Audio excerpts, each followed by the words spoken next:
আড়ালে লুকিয়ে চোখ মুছে জেনে বাবা তুমি দূরে সরে স্রষ্টার ওই পারে নিজের মতো যে গেলে অভিমানে কোন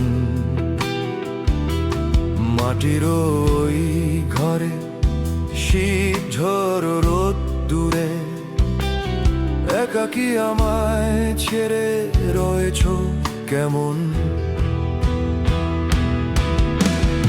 আরো কিছুদিন কি থাকা যেত না, রাগ করে খুব জোরে ডাকা যেত না, একবার কাঁধে হাত রাখা যেত না।